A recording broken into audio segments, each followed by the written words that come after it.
Lillahi ta'ala, correct your intentions. Wa alaykum assalam wa rahmatullahi wa barakatuh. All right, we're continuing in the obligatory knowledge, the personal obligatory knowledge. You know, the knowledge is two categories: personal obligation and communal obligation. Personal obligation, if someone does it, if someone else does it, it will not exempt you. Communal obligation, if someone else does it, you or others would be exempted. Others would be exempted. For some to do it would exempt others. And the zakat is part of the personal obligatory knowledge. But as you know, it's not obligatory on someone who doesn't have money. If someone doesn't have money and he hasn't learned the rules of zakat, then it's not obligatory on him to learn the rules of zakat or as a personal obligation. When he gets money, then he needs to learn the rules of zakat. But there's still a communal obligation, so even the person who does not have money could learn about the rules of zakat so that it would be known, so that someone would know it. So even if you don't have money, you could learn the rules of zakat, and you could correct your intention to fulfill a communal obligation, since it wouldn't be obligatory on you personally to know it.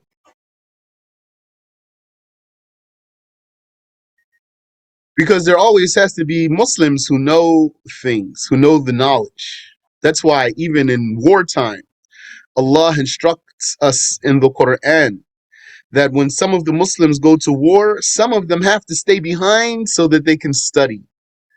And then when their brothers come back, they can teach them. So we started going over zakat. We've been reading zakat for several weeks now, probably more than a month now, attempting to solidify this chapter of knowledge. For those of you who didn't really get a tight grip on the rules of zakat. So we covered what money is subject to zakat. Yani, what money is targeted by zakat. And that not all money is targeted by zakat. A person could be a billionaire and all his money's dollars. He has $1 billion. So zakat does not target dollars, just like zakat does not target euros.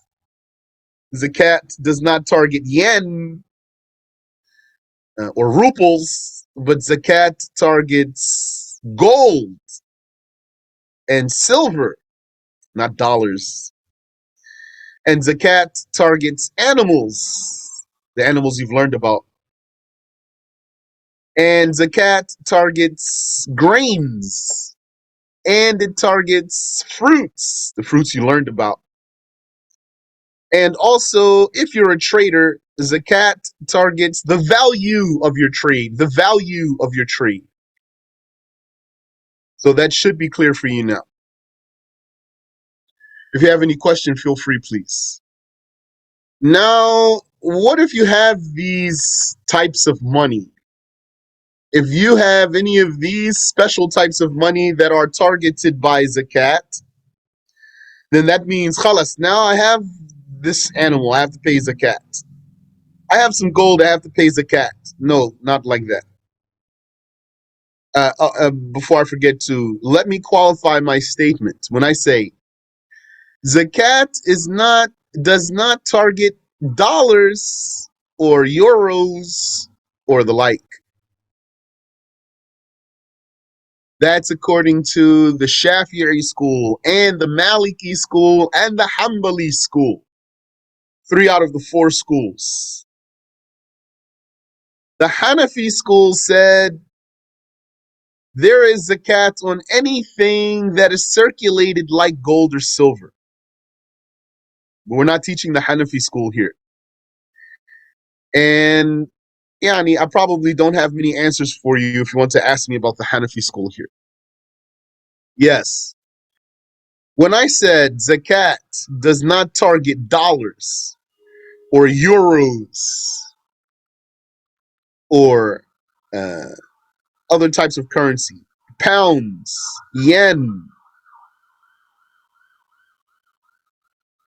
that's according to 3 out of the 4 schools. According to the Hanafi school, though, zakat also targets anything that's circulated like gold or silver. Anything that's circulated like gold or silver. On Hanafi school, what I know is the expression I gave you. You said would be due on money. What I know is what I just said to you. This is the way I know to say it. Anything that's circulated like gold or silver. Anything that's circulated like gold or silver. That's how I know the rule from the Hanafi school. Not to mention, brother, when you say money, well, the animals are money. The grain is money. The fruits are money. All of it is money. Haka, the currency, rather, or paper currency, not just paper. Even take the word paper out. Currency, because could be made of copper, it could be made of lead. It's just not gold or silver. Could be made of copper. Did I say copper already? Etc. That's Hanafi school. The other schools, they said just gold and silver. As far as what one might call cash is concerned, what one might call cash, zakat only targets gold and silver. Well, when are you going to need the Hanafi judgment? Either because you're a Hanafi, so you learned Hanafi school, and so then that's your madhab, so you need to learn whatever they teach according to whatever is their madhab, then you're going to learn it.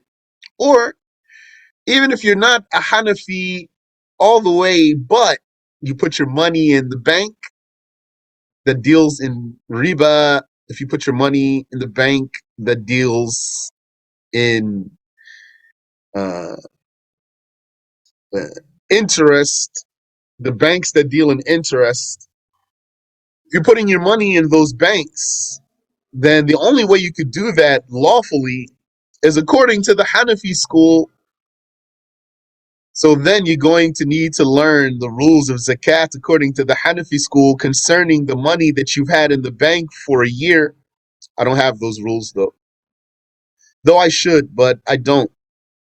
Yani, just as a teacher, I should know those rules very well. But I don't because, yani, I don't really practice Hanafi school like that. What did Shaykh Abdullah advise? Shaykh Abdullah said, if you tell the people, keep your money in your houses, they would say, no way. We'll be ruined if we do that. So they rather would put their money in the bank, and the banks have the interest though. So then you're going to need to learn Hanafi school, in this case, pertaining to the money, so that you can pay zakat on that money. Otherwise, it's haram for you to put your money in those banks. So let me just say a clear statement and then I'm going to move on. According to 3 out of the 4 schools, you can't put your money in those banks in the first place. It's haram. So if you want to avoid that haram, don't put your money in the bank, and then you won't have to worry about paying zakat on that money. If you insist on putting your money in those banks, then your only way to do so is to take the Hanafi school who said you can. Then if you're taking the Hanafi school who said you can put your money in those banks, then you're going to have to take the Hanafi school pertaining to zakat on that money.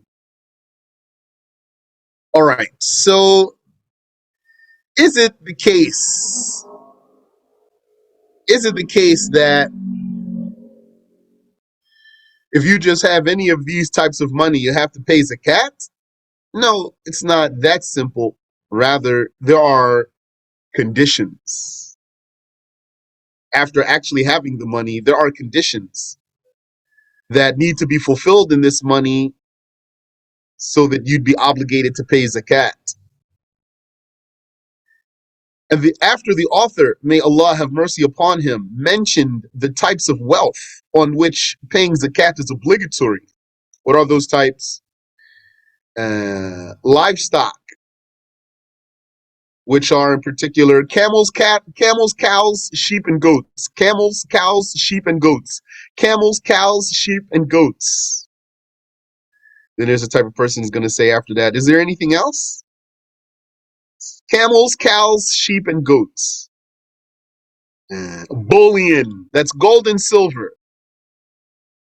Grains, yani, like wheat, rice, corn, and fruits. That means in particular here, dates and raisins, dates and raisins, dates and raisins. So after the author, may Allah have mercy upon him, mentioned the types of wealth on which paying zakat is obligatory, he began discussing the conditions under which zakat becomes due on each of them. He said, the first quotum for camels, meaning the first quantity of camels subject to zakat, is 5. And you notice I'm saying zakat with a T. You can say zakah with an H, and you can say zakat with a T. And you can say salah with an H for the prayer, and you can say salat with a T. And other words like that. You can say surat or ayat, or you can say surah or ayah. The first quantity of camels subject to zakat is 5. So then someone says, okay, I have a camel. I have to pay zakat now? So if you ask me that, I'd say, you only have one camel? He'd say, yeah. Then I'd say, no, you don't have any zakat. Because you have to have, in the first place, to be obligated to pay zakat on camels, 5 camels. Or if you say, I have a cow, or I have a sheep, then I'd tell them, no, you don't have zakat yet. Because you need, for cows, the first quotum is 30 head of cattle, yani cows. For having cows, I'm saying cows instead of cattle here. Although it's written cattle, I'm saying cow. And 40 head of sheep or goats. Remember, sheep and goats is one category in the religion. They're basically the same thing religiously. It's like one animal religiously, sheep or goats. So then it's clear for you that when you have some animals, one of the conditions is that you have to have a certain number before the zakat even becomes obligatory.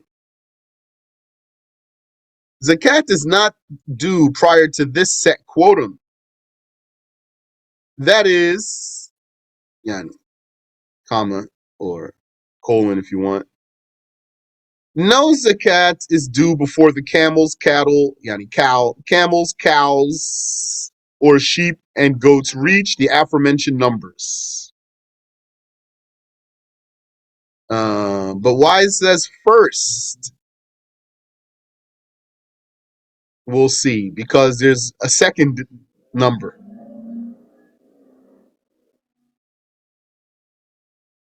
In order for zakat to be obligatory, okay.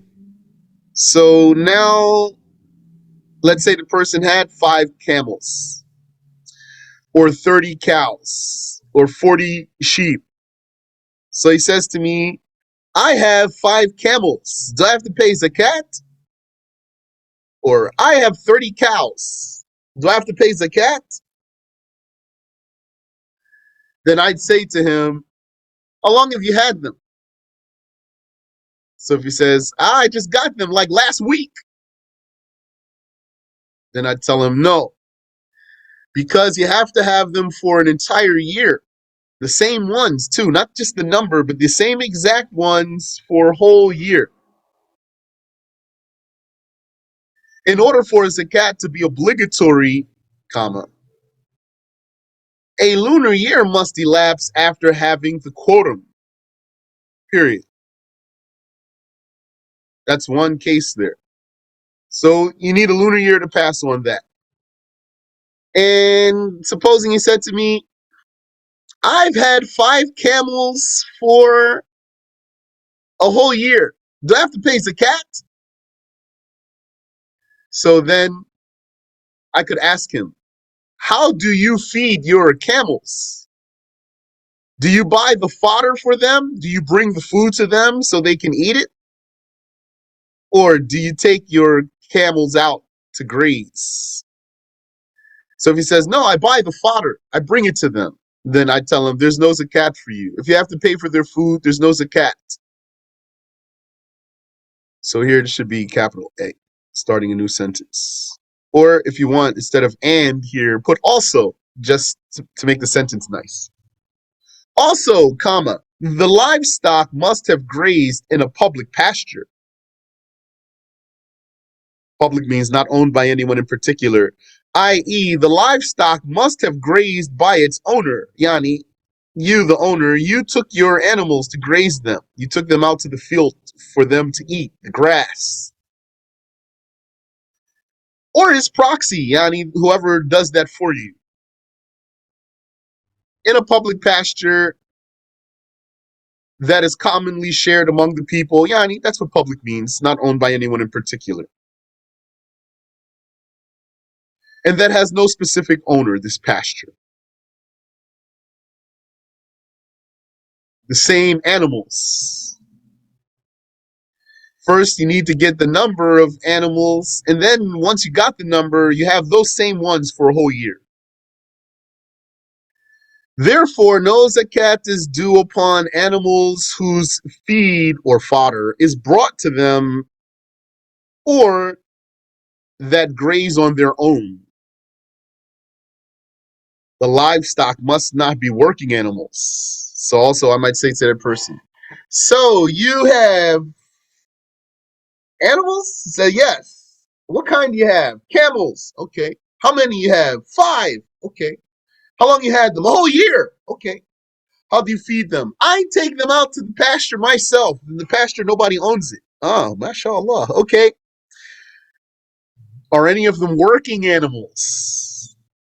So if he says yes, I use some of them to plow or to carry loads, or one of them I use it like I have a rental business. If someone wants to rent my camel, we can rent it. Then there's no zakat because you have 5 camels, but since one of them is a working animal, it's like you only have 4. The livestock must not be working animals, such as animals used for transporting water or plowing. Animals that are put to work, such as plowing animals, are not subject to zakah. All right. So that's clear, inshallah. The due zakat on every 5 camels is a sheep or a goat. So what are you gonna have to pay for having 5 camels for a whole year with all the other conditions? Now, if I don't say all the conditions, it's okay, because now you just learned it. And then you're going to take my statement in its context, and you're not going to be confused because I don't keep repeating all the same conditions over and over and over again. The due zakat on every 5 camels, Yani, the meaning here is the due zakat on every 5 camels that a person had for a whole year, and he takes them out to the pasture, the public pasture, for them to graze, and none of them are working animals, so we don't have to say all of that. The due zakat on every 5 camels is a sheep or a goat. This is the case, so take note of this case. The case of camels is the case where sometimes you're going to pay other than the money you have. The case of camels is the case where sometimes you're going to pay other than the money you have. Meaning, general statement here, when you have camels, you're going to pay camels. When you have cows, you're going to pay cows. If you have rice, you're going to pay rice, like that. If you have raisins, you're going to pay raisins. If you have chickpeas, you're going to pay chickpeas. But sometimes when you have camels, you're going to pay a sheep or a goat. The due zakat on every 5 camels is a sheep or a goat. says here every 5. On every 5. That makes me want to look into the Arabic text real quick here. Let me see something. I want to make sure that's accurate. Before I criticize, let me see. Bismillah. One second here. Okay. So it says here, فَيَجِبُ فِي كُلِّ خَمْسٍ مِنَ الْإِبِلِ شَاةٌ. Yes, translated accurately. All right. Let me read ahead first before I comment what I want to say to you. It says, the due zakat on every 5 camels is a sheep or goat, meaning it is permissible to offer either a sheep or a goat. Either a sheep or a goat. Any sheep has also conditions. Any goat, also this goat has conditions. So the due zakat on every 5 camels is a sheep or a goat. It's permissible to offer a sheep or to offer a goat. I'm going to come right back to that. The obligatory zakat for 10 head of camels is 2 sheep or goats. For 15 is 3 sheep or goats. For 20 is 4 sheep. And for 25 is a 1-year-old female camel. Here. For 25 is a 1-year-old female camel. So, what's my issue here? On every 5 might give you a wrong impression. Because look, how many 5s are in 25? There are 5 5s in 25. So does that mean for having 25, you have to pay 5 sheep or goats? No. For having 25, you have to pay a 1-year-old female camel. So what does this every 5 mean? Why it says like that? And what he means is to say, if you have 5, you have to pay zakat. Let's say on Monday, you got 5 camels. And you're going to keep them for a whole year. You're going to have to pay a sheep or a goat for those 5. What if the next week you got another 5, a whole different 5? So now that's 2 different 5s. It's not 10, it's 2 5s here. What if Monday you got 5, Tuesday you got 5, Wednesday you got 5, Thursday you got 5, Friday you got 5? That's 5 5s. What are you going to pay here? You're going to pay 5 sheep or goats here. Not 1-year-old female camel. You're not going to pay a 1-year-old female camel here. Because when we say if you had 25, it means all those 25, you had them for a whole year. Let me know if that's not clear, please. So, for 5 camels, you have to pay a sheep or a goat. What's the condition of this sheep? It completed 1 year of age. Yani 1-year-old sheep. Or, if it's not 1 year old, but it lost its baby teeth, yani its top teeth fell out, then it's sufficient. Like if it's only 6 months or 7 months or 8 months, but it lost its teeth, you can pay this one too. And if you want to pay a goat, it has to be a 2-year-old female goat. And here's a good question. You should know the answer to it. What determines all of these details? Is there some deduction? Is there some mental process here? Is there some math or something? The answer is the religion specified these things for us. We knew these numbers by the religion. We knew these details and conditions by the religion. So think about this like the number of rakats in each prayer. How many rakats is Maghrib? 3. How many rakats is Fajr? 2. How many rakats is Dhuhr and Asr and Isha? 4. How many prayers are there per day? Obligatory? 5. Where'd these numbers come from? Is there a deduction here, some sort of math or something? No, the religion specified that for us. The due zakat on 40 head of sheep or goats is a sheep or a goat with same condition. Either 1-year-old ewe, female, or 2-year-old female goat, which I think that's called the nanny goat. The nanny goat is the female, if I'm not mistaken. The billy is the male. The due zakah on every 30 head of cows is a 1-year-old bull, that's a male. And for every 40 head of cows is a 2-year-old female cow. A 2-year-old female cow is due. I think cow means female though, if I'm not mistaken. The male is a bull and female is a cow. So what do you call the type? Male or female? I think it's a cow. I don't know. I might be mistaken there. Yeah, any male or female, it's a cow. And if it's female, it's a cow as a female. If it's a male, it's a bull.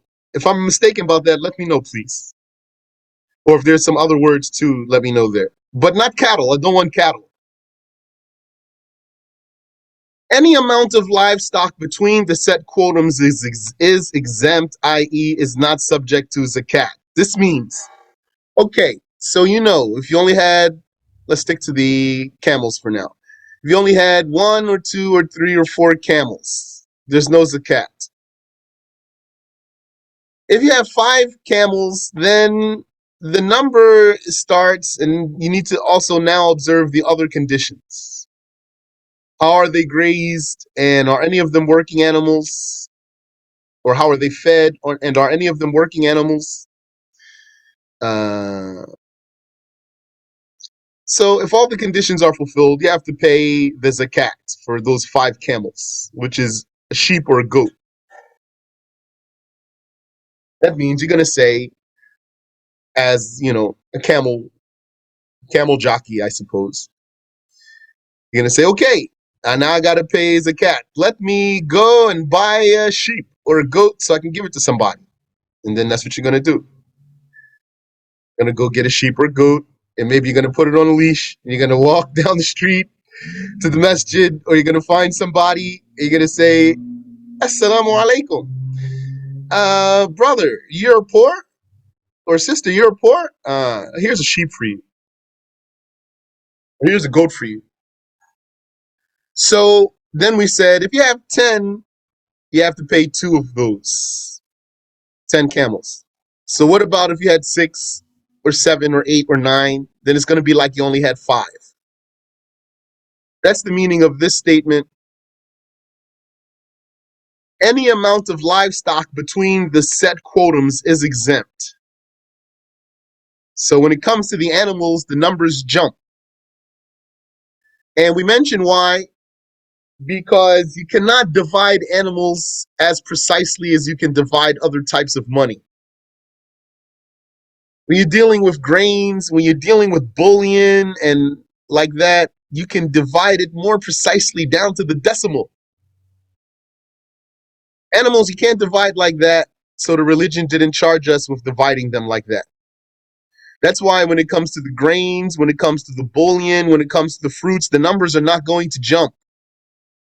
Rather, there's going to be a minimum. If you have this minimum, then you need to pay this percentage. And anything above that minimum, you still have to pay the same percentage. Because it's easy to divide such money as opposed to the animals. You can't divide the animals like you can divide other types of money. If one's livestock exceeds this, then zakat is also due on this surplus. And when we say here livestock, you know that's something restricted, because livestock here in our subject means only camels, cows, sheep, and goats. That's it. Or if we use the word animals, animals here only means camels, cows, sheep, and goats.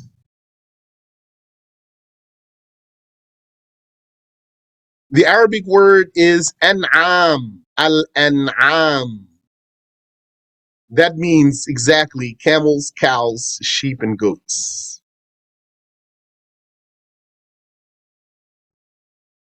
If one's livestock exceeds this, yani, exceeds what's been mentioned here, because we didn't mention all of the numbers. Why not? Because this is a beginner's book. Look how this might be someone's first. Imagine if this is someone's first lesson in Zakat properly. Someone's first proper lesson in Zakat. So imagine how he has, see how, yani try to see how the details coming from every angle. He has to put those details together. So then, because this is a beginner's book, it doesn't mention some details. That's why it says here, the details of which are acquired from books larger than this summary. In other words, if we were to take a bigger book in Zakat, then we're going to take more details. And the respective person is obligated to learn the amount that Allah made obligatory on him to pay on such extra animals. So he said, oh, you told me if I have 25 camels, I have to pay this much. What if I had 72? What if I had 94? So then you need to learn. Person's going to be rich, though, by the way. You know that, right? If he had so many camels, that's a lot of money. He's going to be rich. The first quotum of dates, raisins, and crops, which people subsist on during times of food sufficiency, is 5 wasaqs. All right. So, Alhamdulillah, they made this a new paragraph. The first quotum of dates, raisins, and crops, but I'm going to not say crop here because the dates and raisins are crops too. So I'm going to say here, as you know, either I'm going to say cereals or I'm going to say grains, not crops. The first quotum of dates, raisins, and grains, which people subsist on during times of food sufficiency, is 5 wasaqs. What does this mean? Which people subsist on during times of food sufficiency. This means nutritious grains that people eat normally. Nutritious grains that people eat normally. What does normally mean? Normally means under normal conditions.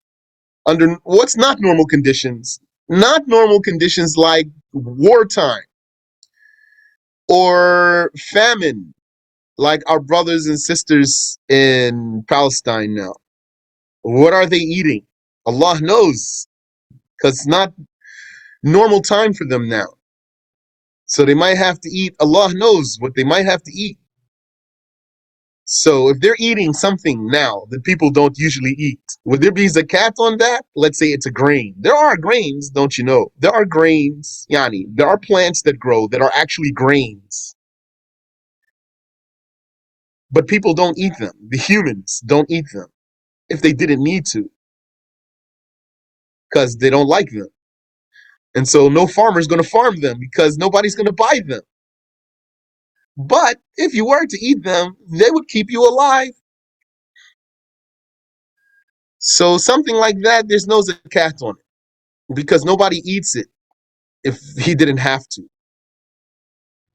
So these are the grains. We're talking about the nutritious grains. So it says, which people subsist on. That means nutritious. Nutritious grains. Nutritious means here sustains life during times of food sufficiency. Yani, during normal times. And there's also some other conditions, by the way. Not only it's nutritious, but also is storable, without treatment, that is. These grains, you can just put them in your shelf and leave them there. You don't have to dry them or salt them or freeze them. Just keep them dry, and if they don't get infested, then they will stay fine. And by the way, that's the case of the dates and the raisins too. The dates and the raisins, they are like that. The dates and raisins, they are like that. Yani, they're storable without treatment, and you can live on them. Did you ever find a box of raisins so old? And then you opened it up and said, let me try. And then you ate it, and it was fine. So the first quotum of dates, raisins, and crops, which people subsist on, yani dates, raisins, and grains, nutritious grains that are eaten in normal times, is 5 weseks. 5 weseks is, yani, just as an approximation for you, a bushel. A bushel. Let me see this word, bushel here. Bushel. Yeah. It's like a basket of a sort. A bushel is a basket of a sort. And I'm just telling you that for approximating for you. Not exactly. 5 weseks. No zakat is due on less than 5 weseks. This means you did your harvest. So you're a farmer, and now it's time to harvest. You harvested your crops, whatever they were, whether they were dates or raisins or grains. You harvested your crops and came up to 5 weseks. Yani, you had a bushel. Maybe you're just a humble farmer. You farm right out of the back of your house. You don't have vast lands. So you did your harvest and you came up with a bushel. Yani, 5 weseks. So then you're going to take some of those 5 weseks and pay it as zakat. I didn't tell you how much yet, though. No zakat is due on less than 5 weseks, which is the equivalent of 300 saw, according to the saw of the Prophet sallallahu alaihi wasallam. This is because 1 wesek is equivalent to 60 saws. Thus, the total of 5 weseks is 300 saws. A saw is equivalent to 4 muds, and 1 mud is the fill of an average size pair of cupped hands. Okay, so what that means is, let's take it all the way back to the origin. 2 average hands cupped together. Average hands of a man. Cup them together like a bowl. Let's call this now a bowl. It's in Arabic called mud. Mud is 2 hands cupped together, average man hands. Now I'm going to call it a bowl. So this bowl, that's 1 mud, a bowl that is the amount of 1 mud. 4 of those bowls make 1 saw. So 1 saw is going to be like a pitcher, a small pitcher even, not a big pitcher. You know, pitcher, not picture, pitcher. So 1 saw is going to be like a pitcher, a small one, not a big one. And so now you have this small pitcher of some crop. That's 1 saw. So 60 of such pitchers is 1 wesek. You need 5 weseks. So that's 300 saw. 5 weseks. So you're going to have about a bushel. So that's the minimum. That's the minimum. That's not what you're going to pay. That's the minimum that you need to have. Just like you need to have 5 camels first. If you have them, then you're going to pay something. The minimum you need to have in your harvest is 5 wesks. Then you're going to have to pay something. For this reason, the author, may Allah have mercy upon him, said, according to the saw of the Prophet sallallahu alaihi wasallam, the standard unit of which is still existent in Al-Hijaz. Yani, the Prophet's saw, what's one saw is 4 muds, 4 of those bowls. That's one saw. The Prophet's saw himself, yani, by the measurement of his hands, a saw according to the Prophet's hand measurement himself is preserved. Wallahu a'lam. We'll stop there for now. Then we'll continue, inshallah, talking about the grains and the fruits next week if Allah enables us. Do you have any question I can answer for you? Amin wa fiq. Shaykh, the saw and Abi Hanifa is sit amdad. Yeah. So when we pay zakat al-fitr and the money, the currency, you pay nusf sa' and Abi Hanifa. Get amdad. I will rely on you that that's accurate. I can't verify it. That's what my husband said in the lesson, but I just wanted to make sure from you. I'm not sure. I just know that the saw, according to the Hanafis, is bigger than what we're saying right now. Okay. All what we're saying right now, this is the Shafi'i school. Yeah.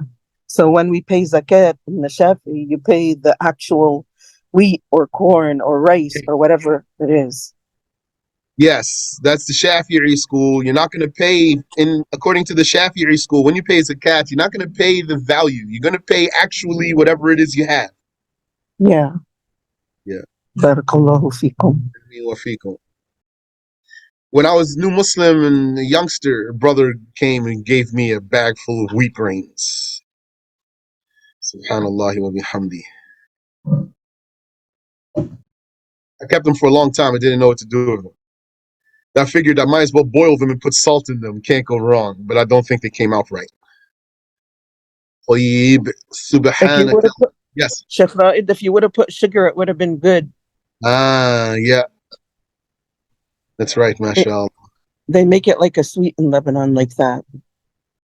All right. Subhanaka Allahumma wa bihamdik. Yani. Right. And so that's why when it comes to these rules here, don't worry about, well, what's somebody going to do with it? What's somebody going to do? Can I just pay him the value? What's he going to do with a bag of rice? Or what's he going to do? I mean, just pay. Fulfill your obligation. Don't worry about that. Allah knows better than you do. If this what is the rule in the religion, you don't have to ask this question. What's he going to do with it? Just give it to him. Find him and give it to him. That's it. Subhanaka Allahumma wa bihamdik. أشهد أن لا إله إلا أنت أستغفرك وأتوب إليك